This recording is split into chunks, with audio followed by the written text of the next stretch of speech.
In this tutorial, I'm going to show you how to create a vacuum tube synth track.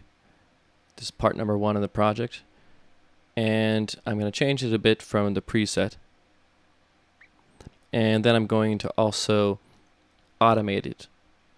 And what that means is I'm going to take some parameter, some way of controlling it, and I'm going to change that over time.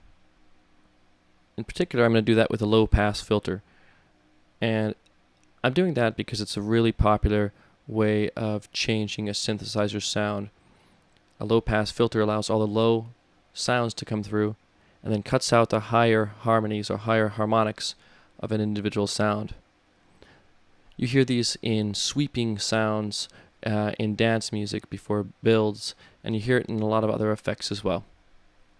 Okay, so let's start. So I have a Pro Tools session here, and I have my vacuum plugin loaded up. Here it's at the factory default. I'm just going to make a tiny change. Factory default sounds like this.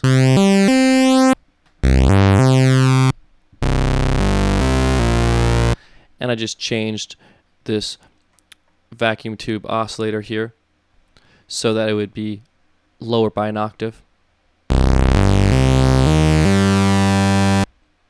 Now I'm going to change a little bit of its pitch.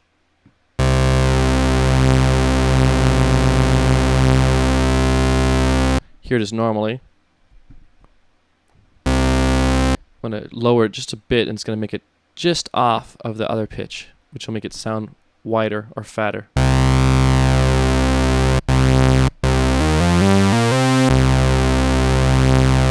It's known as detuning.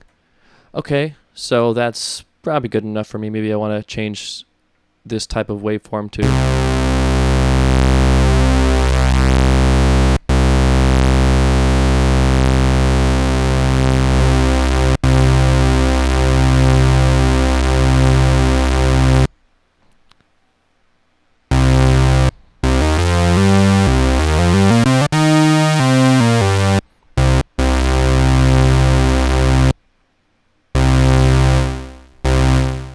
I'm going to change this thing envelope to, which changes the loudness of the sound over time. And if I hit this more of this one R here, release, it tells me how much longer it's going to last after I take my finger off the note.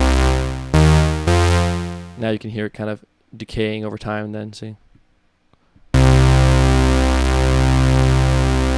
crazy long delay.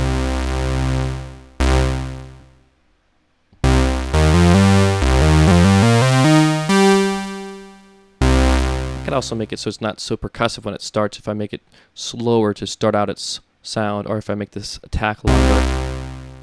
See, it has whooshes in there.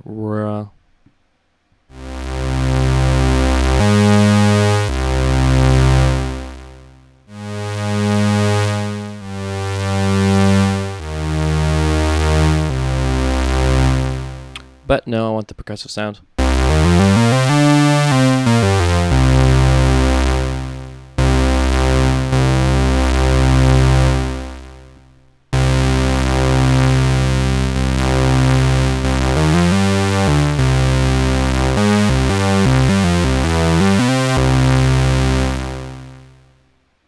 This makes a sort of analog sound by allowing the pitch to drift a bit.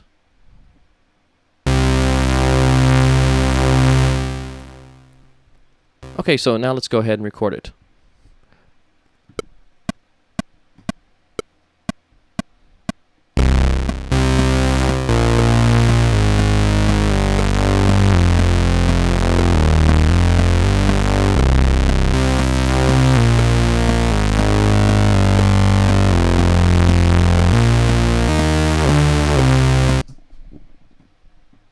So now I have some idea.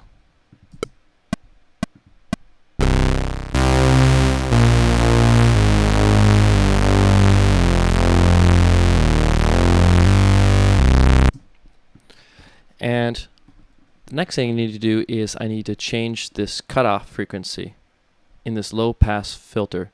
So again, as I said, the low pass filter is going to allow the low stuff to go through, but it's going to cut out the high stuff. Listen to what happens when I play that through.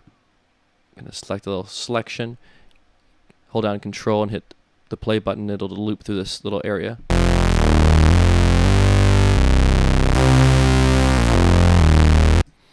With this looping section, I'm going to mess around with this cutoff and see what type of sound I like. This part here tells me how steeply I'm going to cut away that sound. This isn't going to cut much of the sound away. Up here at 24, it's going to cut a ton of it away. This just tells me how high and low the cut point's going to be. And this tells me how much sound I'm going to hear right at the point where it's cutting it off. I'll actually hear the pitch that it cuts out if I put a lot of reso or resonance on it. Okay, so let's listen to each of those.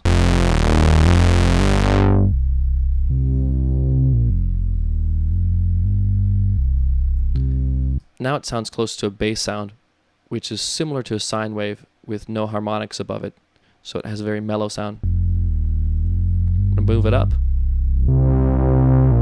It's going to get a broader sound.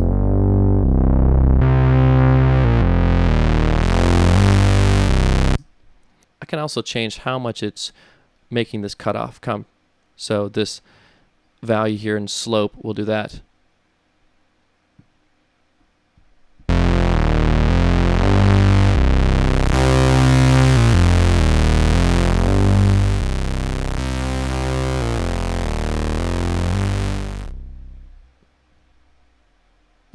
So you can see it makes a drastic impact how much loudness I cut away with this slope here, which measures how much amplitude I decrease the sound over an octave in decibels.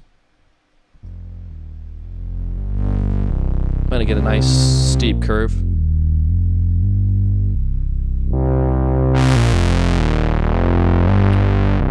Now I'm going to move up this resonance here, which is going to make it so I can hear the point at which it's cutting it off.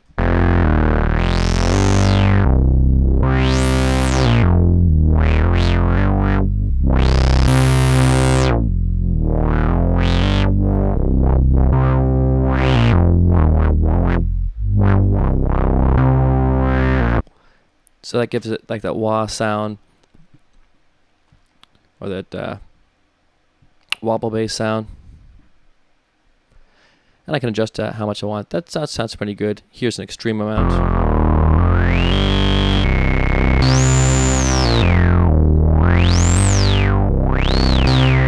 It's too much, you can hear it whistling up there.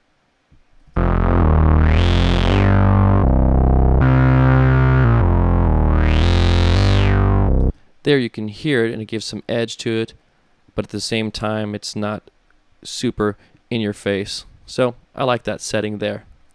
If you want at this point, you can go over to where it says preset and hit save as. Cool. So I have my setting now. The final stage here is I asked to have something with automation over time, changing this low pass filter over time. And there's several ways to do that.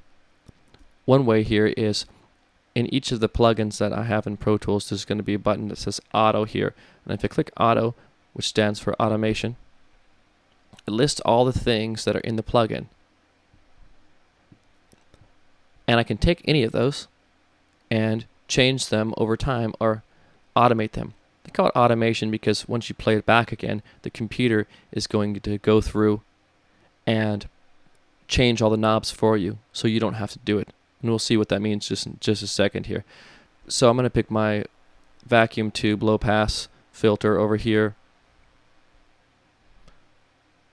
Low pass filter. And I want to actually change to this cutoff frequency. So I'm going to click cutoff frequency and add. When I do this, my automation area is now going to have low pass filter available here where it says VAC from vacuum tube. So I'm going to select that. Oops, velocity. Okay, cool. Low pass filter cut off. I also have to make sure that Pro Tools is ready to not read what's already written here in this automation, but I have to make sure it's ready to connect to whatever I'm doing, move the way I move it. So if I do that, it's latched on to whatever I'm moving. And you can see it lit up here. It's going to record my motions here over time. So I'm going to put the cursor back to the beginning and play. And what I'm going to do in here is I'm going to have it so the cutoff filter is really low, starting out.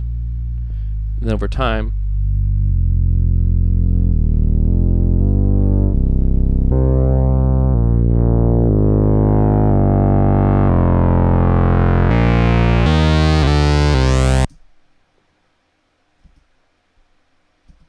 so now I have it. I'm going to actually change this one little point here too.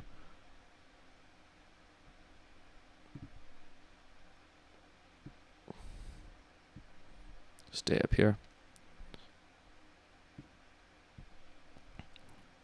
Going to turn it back to read, which means Pro Tools, when I play it, will read what I've done here, and it's going to change this knob in the same way I did it.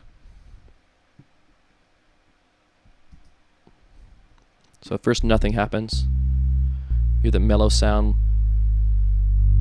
Now you see I'm not doing anything, but that filter is being opened up and allowing more of those high, harsh harmonics to come through.